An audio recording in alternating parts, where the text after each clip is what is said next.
नमस्कार, मैं हूं आपके साथ प्रथा शर्मा और शाम के 5 बज चुके हैं। ऐसे में हम एक बार फिर से हाजिर हैं मध्य प्रदेश की गलियारों से जुड़ी एक नए मुद्दे के साथ। इसी क्रम में आज का जो हमारा मुद्दा रहने वाला वो है सरकारी नहीं सालाना पैकेज। जी हां, आज इसी मुद्दे के इर्द गिर्द आज हम बात करने वाले हैं।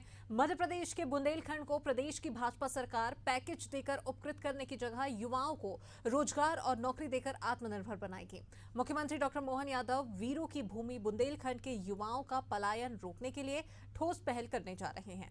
यहां होने वाले रीजनल इंडस्ट्री कॉन्क्लेव से निवेश और उद्योग का मार्ग प्रशस्त होगा। मुख्यमंत्री के आमंत्रण पर देश विदेश के उद्योगपतियों ने कॉन्क्लेव में शामिल होने पर सहमति जताई है। उद्योग विभाग के अनुसार खनिज आधारित उद्योग, पर्यटन, खाद्य प्रसंस्करण, पेट्रोकेमिकल, बीड़ी, फर्नीचर, इंजीनियरिंग, वर्क्स और पैकेजिंग जैसे तमाम उद्योगों में बड़े निवेश की संभावना है। इन तमाम उद्योगों से जहां युवाओं को स्वरोजगार का मौका मिलेगा, वहीं नौकरियों में अच्छे पैकेजेस भी मिल सकते हैं। हालांकि इसके लिए युवाओं को अपना कौशल विकास करना होगा। सागर में प्रदेश की चौथी रीजनल इंडस्ट्री कॉन्क्लेव होने जा रही है। इसकी सभी तरह से तैयारियां पूरी हो चुकी हैं। मुख्यमंत्री डॉक्टर मोहन यादव ने कहा है कि बुंदेलखंड में निवेश की अपार संभावनाएं हैं। राज्य सरकार के नवाचार से व्यापक निवेश की उम्मीद बनी है। इस निवेश से न सिर्फ आर्थिक विकास को गति मिलेगी, बल्कि रोजगार के नए हजारों अवसर भी पैदा होंगे। सागर की रीजनल इंडस्ट्री कॉन्क्लेव होने से पहले बुंदेलखंड क्षेत्र के साथ साथ देश विदेश के उद्योगपतियों से चर्चा की गई है। सभी लोगों ने उद्योगों को बढ़ावा देने के लिए व्यापक पैमाने पर निवेश करने में रुचि दिखाई है। सरकार की इस पहल को कांग्रेस अब ढोंग बता रही है और सवाल ये खड़े कर रही है कि पिछली सरकार में भी इसी तरह की पहल की गई थी, उसका क्या हुआ? कितने युवाओं को रोजगार मिला? नई सरकार भी अब तक 3 इंडस्ट्री कॉन्क्लेव करवा चुकी है, उससे कितना निवेश आया है? उधर बीजेपी ने यह दावा किया है कि इंडस्ट्री कॉन्क्लेव से युवाओं के लिए रोजगार और नौकरी का मार्ग खुलेगा और 1% बची हुई बेरोजगारी भी जल्द दूर हो जाएगी। अब सरकारी नहीं सालाना पैकेज यानी कि आज के हमारे इस कार्यक्रम का जो मुख्य विषय है, जो मुद्दा है, इस पर चर्चा शुरू करेंगे। लेकिन उससे पहले सुनते हैं कि नेतागण क्या कुछ कह रहे हैं इस बारे में। देखिए, जिस प्रकार का मध्य प्रदेश में औद्योगिक क्रांति आने की दिशा में जिस प्रकार माननीय मुख्यमंत्री जी काम कर रहे हैं, उस दिशा में संभाग रीजन पर विकास के पैमानों को बदलने के लिए माननीय मुख्यमंत्री जी व्यक्तिगत जिस प्रकार से प्रयास कर रहे हैं, अलग अलग शहरों में जाकर उद्योगपतियों से 1 to 1 चर्चा कर मध्य प्रदेश में संभागीय स्तर पर उद्योग लगे। क्योंकि मध्य प्रदेश में उद्योग आएगा तो मध्य प्रदेश के युवाओं को रोजगार भी मिलेगा और मध्य प्रदेश का युवा स्वरोजगार देने वाला भी बनेगा। यानी मध्य प्रदेश का युवा आने वाले समय में औद्योगिक दिशा में अपनी महत्वपूर्ण भूमिका निभाए, इस दिशा में मध्य प्रदेश सरकार लगातार प्रयास भी कर रही है और प्रयास जो है वो सार्थक होते हुए दिखाई दे रहे हैं। अब आने वाले समय में जिस प्रकार से 2025 में मध्य प्रदेश औद्योगिक पर्व बनाने जाएगा, वो वर्ष बनाने जाएगा जिसमें मध्य प्रदेश की दिशा और दशा दोनों बदलने वाली है। देखिए, इससे पहले भी भारतीय जनता पार्टी कई कॉन्क्लेव करा चुकी है, जैसे कि हाल ही में उन्होंने उज्जैन, जबलपुर और ग्वालियर में भी कराए। तो मैं पूछना चाहती हूँ कितना निवेश आया उन कॉन्क्लेव से। और इसके पहले इनकी जो पिछली सरकार थी, शिवराज सरकार, उसमें भी कई ऐसे कॉन्क्लेव हुए, बड़े बढ़ चढ़कर उनका प्रचार प्रसार हुआ। जनता की मेहनत का पैसा होर्डिंग्स में, पेपर्स में, एडवर्टाइजमेंट में खूब ज़ोरों शोरों से फूका गया।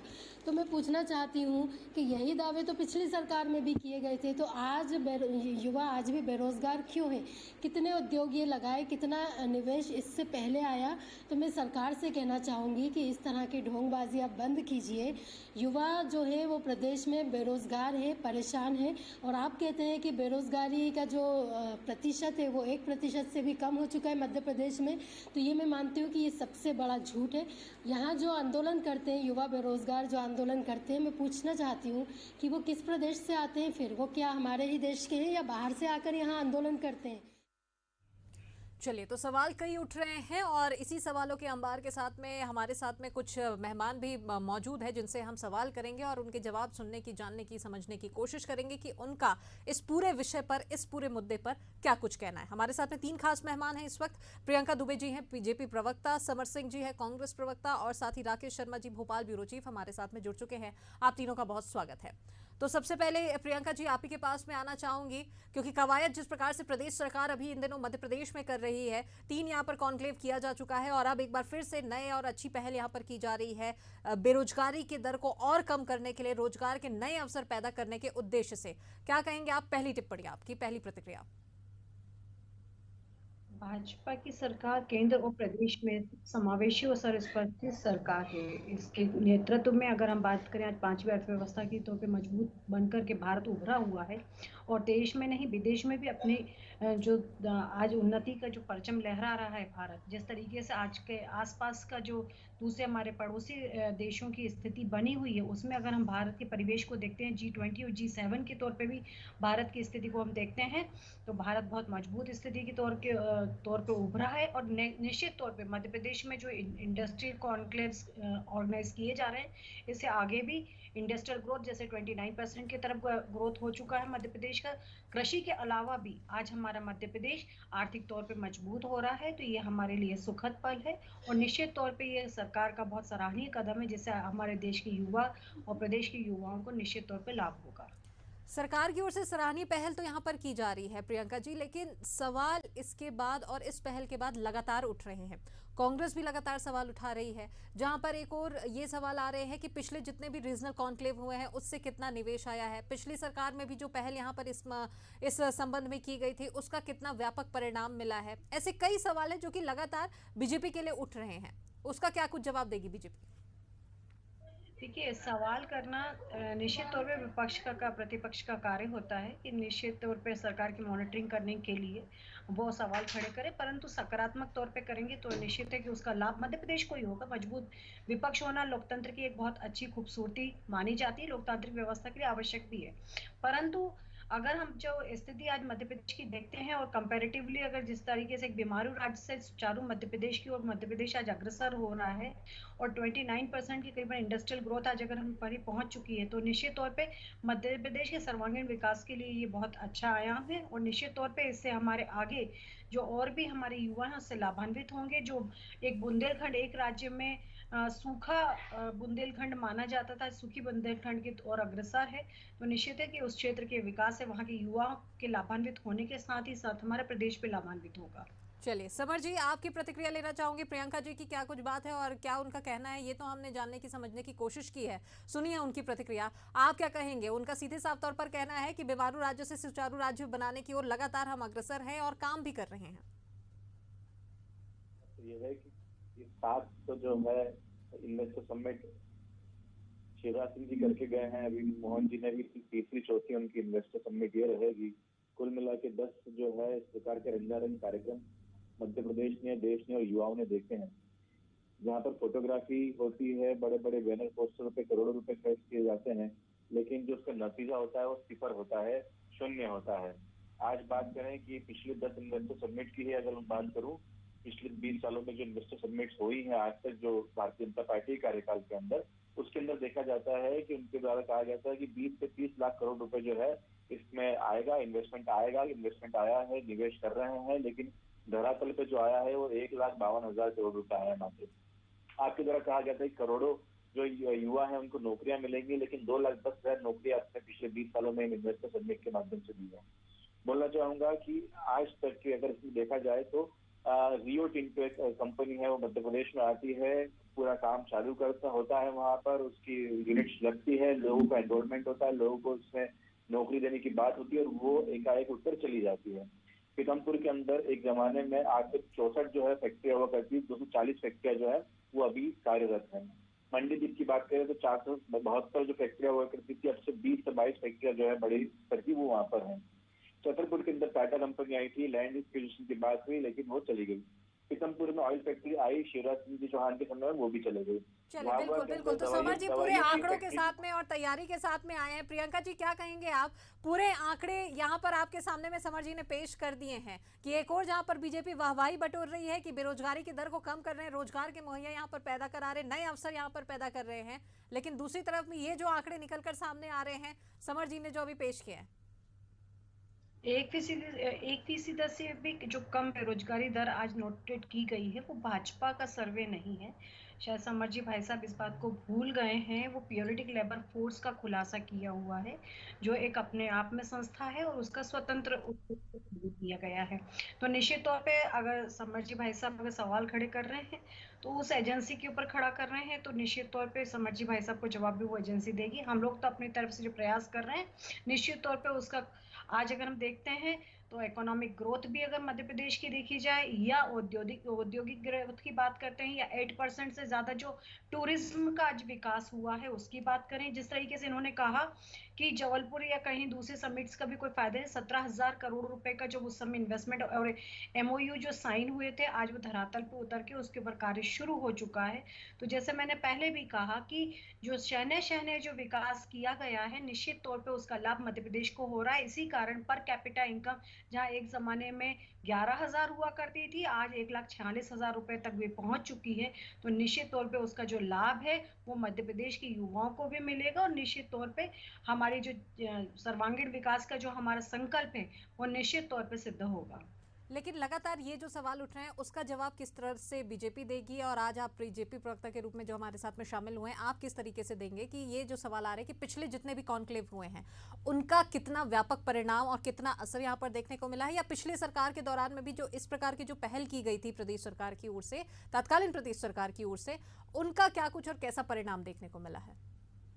कि रतलाम और धार के क्षेत्र की अगर हम बात करते हैं तो मेडिकल हब के तौर पे जो वहाँ उभर के आया है, जो फार्मा इंडस्ट्रीज वहाँ पर आज कार्यरत हैं, वो पहले नहीं हुआ करती थी। तो उस क्षेत्र में वहाँ विकास। टूरिज्म की अगर हम बात करें तो जितने भी आज अगर हम बात करते हैं देवी लोग बनाए गए हो, चाहे महाकाल लोग बनाया गया हो, चाहे चित्रकूट के ऊपर कार्य किया गया हो, ऐसे कई क्षेत्र आप देख सकते हैं जिसमें टूरिज्म को आज डेवलप किया गया, जिससे मध्य प्रदेश में अगर हम बात करें पहले ये जो स्थिति बनी हुई थी वो नहीं थी। और निश्चित तौर पे जैसे समर जी भाई साहब ने कहा, तो कोई भी इंडस्ट्रीज अगर ग्रोथ करती है तो पहले इंफ्रास्ट्रक्चर मांगती है, और इंफ्रास्ट्रक्चर डेवलपमेंट के बाद ही वहां पर कॉर्पोरेट सेक्टर डेवलप किया जा सकता है। तो निश्चित तौर पे जो हमारा इंफ्रास्ट्रक्चर के ऊपर भारतीय जनता पार्टी की सरकार ने कार्य किया है उसका लाभ इंडस्ट्रियल ग्रोथ में मिला है, और उससे लाभान्वित आज के युवा हुए हैं।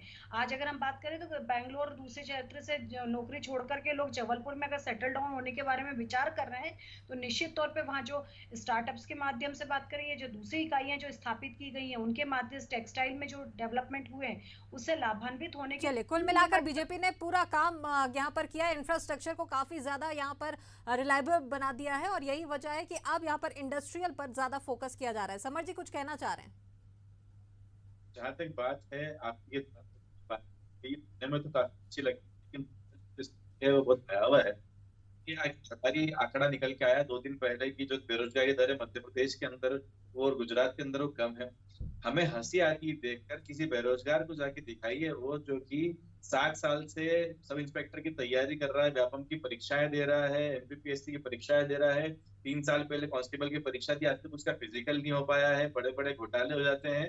तो उन लोगों को जाके अभी बताइए तो आपको पता चलेगा कि वास्तविक क्या है। ये तो दरबारी आंकड़े हैं। देखिए वास्तविकता तो यह है भारतीय जनता पार्टी की मध्य प्रदेश के अंदर कि कोरोना के अंदर अनाथ हो गए जो बच्चे हैं उनको देने वाली जो राशि है वो तक बंद कर दी इन्होंने। ये भारतीय जनता पार्टी मौलिक और आर्थिक रूप से पूरी तरीके से कंगाल हो चुकी है। हर दूसरे तीसरे महीने हमें खबर ये मिलती है कि 5,000 करोड़ का लोन ले रहे हैं। अब देखिए किस प्रकार से हम दुश्मन नहीं है भारतीय जनता पार्टी के, और हम प्रवक्ता जो साहब है आपका भी पूरा आदर करते हैं, लेकिन आपको ये जिम्मेदारी समाज कहती है कि आप इस पद में बैठे हैं जहां पर आपकी सरकार कुछ गलत कर रही है, तो उसको आपको वहां पर लोगों के सामने आकर आपको बताना चाहिए। उसको छुपाने से और झूठ बोलने से काम नहीं चलेगा। आप मुझे बताइए कि जो पलायन दर है मध्य प्रदेश में कितनी है। आज आप राष्ट्रीय चैनल पे आकर बोलते हैं कि जो बेंगलोर और पुणे के लोग हैं वो जबलपुर में आ रहे हैं। हंसेंगे मैडम लोग, ये ऐसा थोड़ी ना हो रहा है। वास्तविकता ये है मध्य प्रदेश की कि युवा जो है वो बेरोजगार है, छात्रों की परीक्षाएं नहीं हो रही है, बुजुर्गों को समय पर पेंशन नहीं मिल रही है, कर्मचारियों को आज मिल रही है, अगले महीने मिलेगी कि नहीं मिलेगी ये समस्या। आर्थिक रूप से आप पूरे कमजोर हो चुके हैं, और जितनी भी कवायदे आप ये लोग कर रहे हैं ये कार्यक्रम रंगारंग कार्यक्रम और इसके अलावा कुछ भी नहीं है। अपनी छवि को चमकाने के लिए जो आप हार्ड पेड मनी जो है, प्रियंका जी क्या कहेंगे आप? छवि को चमकाने की सिर्फ कोशिश हो रही है, अगर कोई प्लानिंग या कोई योजना बनाई जा रही है, धरातल पर उसका व्यापक असर या नतीजा देखने को नहीं मिल रहा है। बात वही है कि ज्ञान अधूरा तो सारी चीज अधूरी हो जाती है। निश्चित तौर पे सागर जी भाई साहब, भयावह स्थिति उन लोगों की बनी है जो सिर्फ और सिर्फ पार्टी के बैनर तले बैठना चाहते हैं, और कोई दूसरी तरीके से, जैसे आपके खुद के प्रदेश अध्यक्ष जी कहते हैं कि आप लोग जो है वो बूथ के ऊपर जीरो हो और भाषणों में हीरो। तो प्रवक्ता बनने से सिर्फ काम नहीं चलेगा, बूथ पे जाकर के रियलिटी पता करिए। अगर आज मैं बात करती हूँ सागर जिले की, सागर जिले में 5 औद्योगिक क्षेत्रों में कुल 4,440 एकड़ भूमि पर 206 औद्योगिक इकाइयां कार्यरत हैं। आज की स्थिति में बुंदेलखंड के अंतर्गत ही आता है। छतरपुर में 3 औद्योगिक क्षेत्र आज जो है वो 145 एकड़ भूमि पर स्थित है। यहाँ कुल 82 औद्योगिक इकाइयां कार्यरत हैं। इसके बाद टीकमगढ़ जिले की मैं बात करती हूँ तो 4 औद्योगिक क्षेत्र हैं जहाँ पर जिनमें कुल 32 औद्योगिक इकाइयां कार्यरत हैं। निवाड़ी जिले की बात करती हूँ 3 औद्योगिक क्षेत्र यहाँ पे स्थापित है, 119 औद्योगिक इकाइयां वहां पर कार्यरत है। इसके अलावा दमोह जिले की अगर मैं बात करती हूँ 3 औद्योगिक क्षेत्र जिसमें 53 औद्योगिक इकाइयां कार्यरत हैं और 16 करोड़ की पूंजी का निवेश हुआ है और यहाँ पे 210 लोगों को रोजगार मिला, जिसके हाथ में मेंबर्स JSWC 3000 करोड़ से ज्यादा का इन्वेस्टमेंट हो चुका है। पन्ना जिले की मैं बात करूंगी तो हीरे की धरती के रूप में जहां कार्य किया जाता है वहां पे औद्योगिक में अग्रसर है। 2 औद्योगिक क्षेत्र आज वहां पर भी कार्य कर रहे हैं। उद्योगों की संभावना। चलिए, तो आंकड़े और डेटा आपके पास में भी है कि जितना जो आंकड़े यहाँ पर अभी समर जी की ओर से, कांग्रेस की ओर से जो पेश किए गए थे कि यहाँ पर और इस तरह से ऐसे ऐसे काम नहीं हो रहे हैं, बीजेपी के पास में भी अपनी तैयारी है और उनका भी अपना डेटा है कि यहाँ पर व्यापक असर से और धरातल पर पूरा परिणाम यहाँ पर अच्छे तरीके से देखने को मिल रहा है। समर जी, एक सवाल आपसे ये है, अगर बीजेपी ऐसे कॉन्क्लेव कर रही है, बेरोजगारी की दर को कम करने की ओर अगर सोच रही है, ऐसे प्रयास कर रही है कि युवाओं को रोजगार के नए अवसर दिए जाएं, तो ऐसे में दिक्कत क्या है? फिर कांग्रेस को क्यों दिक्कत, क्यों परेशान? पार्टी है जिसने आजादी के बाद में बड़े बड़े खेल सेल रशिया यूक्रेन के माध्यम से, माफ करना, रशिया और अमेरिका के गठबंधन से मध्य प्रदेश भारत में लगाए हैं। हमसे ज्यादा कुछ कोई नहीं होगा, कांग्रेस पार्टी से ज्यादा कुछ कोई नहीं होगा अगर ये किसी भी पहल में सार्थकता दिखाते हैं। लेकिन पुराने रिकॉर्ड की बात करें तो इनको पहले तो श्वेत पत्र लाना चाहिए कि आप जो पिछले 20 सालों से युवाओं का, माफ करना, मध्य प्रदेश के लोगों का पैसा खर्च कर रहे हैं इन्वेस्टर मीट के नाम पर, उसमें अपने इन्वेस्टर मीट कितनी लाए। और अभी तक जहां तक हमारी बहन कह रही थी तो मैं बताना चाहूंगा, एशियन न्यूज के माध्यम से कहना चाहूंगा और मैं चुनौती देता हूँ कि अगर आप अपना कैमरा लेके जितने भी औद्योगिक इकाइयों में आप जाएंगे तो वहां पर आपको जमीन का खेल होता हुआ दिखेगा। वहां पर जमीन जो है वो औद्योगिक इकाइयों के नाम पर ले ली गई है, लेकिन 75% से अधिक जो इकाइयां हैं उनके बाहर ताले लगे हुए हैं, वेयर हाउस के रूप में उसको किराए पर, भाड़ों पर दिया जा रहा है। और मैं चुनौती देता हूं यहाँ पर आपको कि अगर आप में इतना वो है तो आप जाके मैडम वहां पर कंफर्म करवाइए कि आपकी पार्टी ने कितने लोगों को वहां पर रोजगार दिया है। रोजगार के नाम पे शून्य है। 90%, 75 से 90% तक की इकाइयां जो है वहां पर ताले लगे हुए हैं। सिर्फ जमीन लेके लोगों ने रखी है, 25-30 हजार लाख रुपए में लेते हैं और 1.5-2 करोड़ रुपए में अगले 20-30 सालों के लिए दे देते हैं। ये खेल मध्य प्रदेश में जमीन का लोग कर रहे हैं। चलिए, तो कुल मिलाकर बात फिर से वहीं पर आकर केंद्रित हो रही है और यही आ रही है कि बातें कुछ और हो रही, लेकिन धरातल पर अगर देखा जाए, धरातल पर उतरकर अगर जमीनी हकीकत परखी जाए, समझने की कोशिश की जाए, तो यहाँ पर नतीजा बिल्कुल 0-0 साबित हो रहा है। राकेश जी भी हमारे साथ में लगातार बने हुए। राकेश जी, आप क्या कहेंगे? बीजेपी और कांग्रेस का क्या कुछ कहना है, अपने अपने पक्षों में क्या कुछ दावे हैं, ये सब हमने जान लिया है। अब आप क्या कहेंगे, क्या कहना है आपका? ये जो तमाम हालात बन रहे, जो समीकरण बन रहे, जो कॉन्क्लेव यहाँ पर निर्मित हो रहे हैं। देखिए प्रथा, मैं सबसे पहले तो आपको बताना चाहूंगा कि जिस प्रकार से बीजेपी की प्रवक्ता प्रियंका दुबे ने जो आंकड़े पेश किए, बुंदेलखंड के में जो इकाइयां स्थापित हैं और किस तरह से वहां पर निवेश मिला है और लोगों को जो रोजगार मिला है, उसके पूरे आंकड़े जो है वो जारी हुए हैं। और इसी के चलते जो है अब बुंदेलखंड को और समृद्ध बुंदेलखंड बनाने की सरकार की मंशा है। दरअसल देखिए, ये जो कॉन्क्लेव हो रही है, कल सागर में जो कॉन्क्लेव हो रही है, उससे जो बुंदेलखंड क्षेत्र के जो आसपास के इलाके हैं, बुंदेलखंड का जो पूरा एक अंचल है, उससे उस इलाके में निवेश को लेकर और क्या क्या नए औद्योगिक इकाइयां आ सकती हैं, इन पर चर्चा की जाएगी। कौन कौन से नए औद्योगिक घराने हैं जो वहां पर इन्वेस्टमेंट को लेकर जो है अपनी रुचि दिखा सकते हैं, और करीब ऐसे 60 उद्योगपति जो हैं चिन्हित किए गए हैं जो कल इस कॉन्क्लेव में हिस्सा लेंगे। दरअसल देखिए, एक समय था जब बुंदेलखंड को जो है एक सूखा बुंदेलखंड कहा जाता था, लेकिन यदि बात की जाए, देखिए चूंकि वर्तमान या पूर्ववर्ती सरकारों की बात की जाए तो बुंदेलखंड को समृद्ध बनाने में हर सरकार ने अपने प्रयास करे, अपने अपने स्तर पे प्रयास करे हैं। और जो बुंदेलखंड में कभी सूखा पड़ता था, आज उस बुंदेलखंड में फसलें लहरा रही हैं, उद्योग स्थापित हो रहे हैं। लेकिन वहीं दूसरी ओर जिस प्रकार के उद्योगों को स्थापित करने के लिए रीजनल इन्वेस्टर समिट जो सरकार कर रही है, इसके परिणाम तो हालांकि बाद में नजर आएंगे, लेकिन इसके पहले जो समिट हुई है उसमें विपक्ष सवाल उठाता है और वो बार बार यही कहता है कि यदि ये समिट हुई है तो इसका क्या परिणाम सामने आया है। हालांकि देखिए इसके कुछ मान के चलिए कि 100 में से 2%, 5% या 10% ये जो भी काम हुए हैं या जो भी औद्योगिक इकाइयां मध्य प्रदेश में अलग अलग स्थानों पर लगी हैं वो कुछ ना कुछ उसकी कवायद है।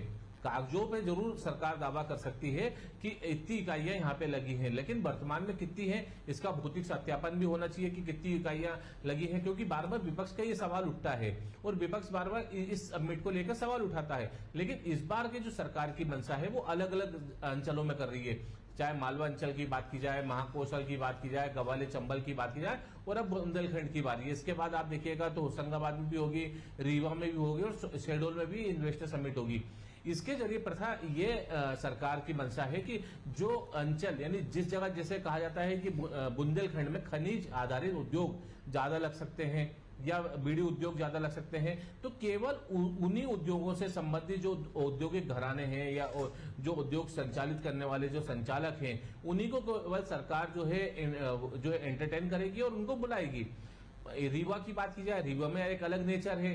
यदि बात की जाए कटनी की बात की जाए तो रीवा से सटा हुआ कटनी है, चूंकि देखिए वहां पे पत्थरों की माइनिंग से संबंधित जो है औद्योगिक घराने आएंगे उस कॉन्क्लेव में। तो वैसे यदि बात की जाए तो इस कॉन्क्लेव में जो है आपको अलग अलग आपको जो है औद्योगिक घराने नजर आएंगे और सरकार की मंशा है कि स्थानीय स्तर पे लोगों को रोजगार मिले और लोग जो है जो युवा जो पलायन करते थे कभी, अब वो यहाँ पर जो है स्वरोजगार स्थापित कर सके और लोगों को रोजगार दे सके। जी बिल्कुल, मंशा तो कुल मिलाकर बीजेपी की पूरी तरह से स्पष्ट नजर आ रही है। लेकिन प्रियंका जी आपके पास में आना चाहूंगी, जितनी भी बातें अभी राकेश जी ने भी बताई है और बात जो जितनी अभी निकलकर सामने आई है इतने वक्त की चर्चा के बाद में, तो बात बिल्कुल स्पष्ट है, आपकी मंशा स्पष्ट है, विजन बिल्कुल क्लियर है बीजेपी का कि यहाँ पर रोजगार के अवसर मुहैया कराने के लिए ऐसे कवायद की जा रही है। लेकिन जब फीडबैक लेने की बात आती है तो कॉन्क्लेव पे कॉन्क्लेव आप करा रहे हैं, लेकिन जब फीडबैक की बात आती है, जमीनी हकीकत की बात आती है कि इसे भी पता लगाना भी उतना ही जरूरी है जितना जोर शोर से और खर्चे करके कॉन्क्लेव कराना।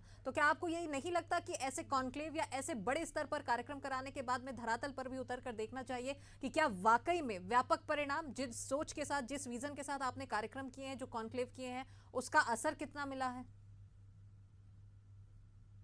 देखिए, डेफिनेटली कोई भी कॉन्क्लेव जब किए गए हैं, पहले भी जैसे किया गया, तो जो प्रतिपक्ष का कहना पड़ता है कि इस प्रकार की जो आरोप उनके निकल के आते हैं, निश्चित तौर पे उनके ऊपर सरकार भी विचार करती है। इस बार जो आपने देखा होगा कि अलग अलग मेट्रोज में रीजनल समिट इंडस्ट्रियल समिट कराने के स्थान पर रीजनल समिट्स कराई गई और अलग अलग संभागों में जाकर के वहां पर जो औद्योगिक क्षेत्रों की संभावनाएं सृजित की जा सकती हैं, चाहे वो पर्यटन से हो, चाहे दूसरे माध्यमों से भी जहां पे डेवलपमेंट किए जा सकते हैं, उनके ऊपर अब सरकार कार्य कर रही है। इसी के लिए अगर हम देखें तो चाहे ग्वालियर में करवाया गया, उज्जैन में करवाया गया, जबलपुर में कराया गया, बुंदेलखंड में, तो रीजनल समिट्स करा के उनका जो इंडस्ट्रीज चल रही है उनका पुनर्मूल्यांकन, अपग्रेडेशन जो भी हो सकता है, जिनके भी माध्यम से हमारे युवाओं के लिए बेहतरी इंडस्ट्रीज के लिए की जा सकती है, वही उसके लिए सरकार जो है वो वचनबद्ध है। और नए नए स्रोत जो है, जैसे हमने पहले भी कहा था,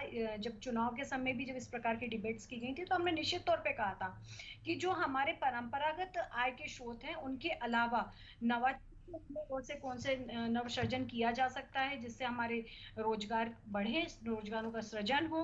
खेती हमारा है, बात सही है, जिसके कारण अगर हम बात करें बुंदेलखंड में, जैसे हमारे भाई साहब ने भी कहा कि एक समय सूखा बुंदेलखंड हुआ करता था, उसको सुखी बुंदेलखंड बनाने के लिए हम लोग सतत प्रयासरत हैं। तो चाहे वो केन बेतवा लिंक के माध्यम से अगर हम बात करें तो 2 बार टेंडर्स उसमें हुए, एक बार 17,000 करोड़ रुपए का हुआ, एक बार 5,000 करोड़ रुपए का केन बेतवा लिंक के माध्यम से वहां पे कृषि उद्योगों को भी बढ़ाने के लिए कोशिश किए गए। साथ ही साथ इंडस्ट्रीज के तौर पे भी वहां पे क्या डेवलपमेंट्स हो सकते हैं, जो पुराने सोर्सेस चल रहे हैं उनका रिनोवेशन और उनका अपग्रेडेशन, उसके साथ में नए सर्जन जो किए जा सकते हैं, उसमें जो उद्योगपति, आज अगर हम बात करें 60 से ज्यादा जो उद्योगपति रजिस्टर्ड हो चुके हैं, ये मैं नहीं कह रही हूँ, उद्योगपति रजिस्टर्ड हो गए, तो निश्चित तौर पे उनके लिए आगे जो है इसका जो रिजल्ट्स आएंगे वो डेफिनेटली हमारे मध्य प्रदेश के लिए निश्चित तौर पे सुखद होंगे। चलिए, आने वाले समय पर जो परिणाम है वो व्यापक असर दिखाने वाले हैं, ये दावा है बीजेपी का। प्रियंका जी हमारे साथ में बने हुए हैं। समर जी, कार्यक्रम के आखिर में है, अंतिम प्रतिक्रिया आपकी, क्या कहेंगे आप?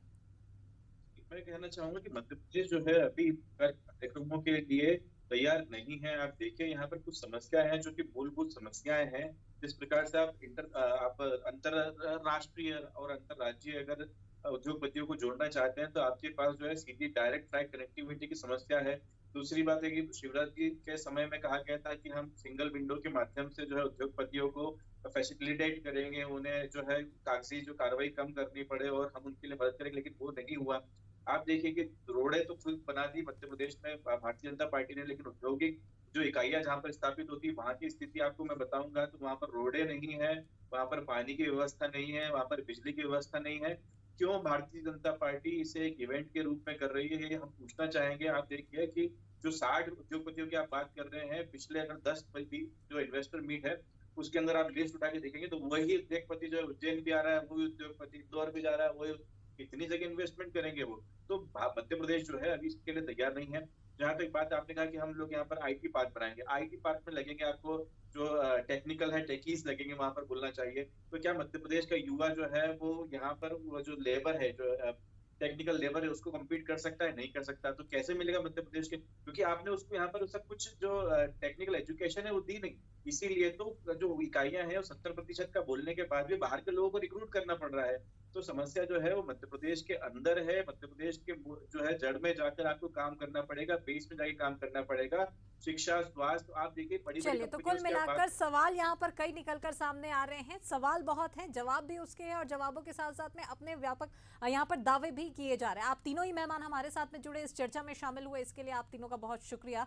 तो सरकारी नहीं सालाना पैकेज आज का हमारा ये मुद्दा था, क्योंकि मध्य प्रदेश के लिहाज से जो राजनीतिक गलियारों से जो इन दिनों जो खबर निकलकर सामने आ रही है कि लगातार सरकार कवायद कर रही है, अब चाहे इसको वोट बैंक साधने के तरीके से बोले या फिर युवाओं में एक रोजगार के नए अवसर मुहैया कराने के उद्देश्य से बोले, कुल मिलाकर युवाओं पर फोकस मध्य प्रदेश सरकार का देखने को मिल रहा है। और यही वजह है कि उनके हित में ध्यान में रखते हुए, उनके हित को ध्यान में रखते हुए ऐसी कवायदें की जा रही है, अलग अलग क्षेत्रवार संभागवार यहाँ पर कवायद की जा रही है। अब इसका कितना व्यापक असर आने वाले समय पर होगा ये देखने वाली बात होगी, लेकिन सवाल लगातार निरंतर विपक्ष उठाता नजर आ रहा है कि पिछले कॉन्क्लेव का आखिर क्या हुआ, पिछली सरकार में जो इस प्रकार के जो इन्वेस्टर समिट किए गए थे उनका कितना क्या कुछ और व्यापक परिणाम देखने को मिला है। सवाल ये भी आ रहे हैं कि ऐसे जितने भी इवेंट्स, जितने भी प्रोग्राम्स होते हैं उसके जमीनी हकीकत क्या कुछ है, धरातल पर इसका कितना असर देखने को मिल रहा है। बहरहाल सवाल बेहद हैं, अब देखना होगा कि आने वाले समय पर क्या कुछ तस्वीर निर्मित होती है, क्या जिस विजन और जिस लक्ष्य के साथ में ऐसे कवायदे मध्य प्रदेश सरकार कर रही है,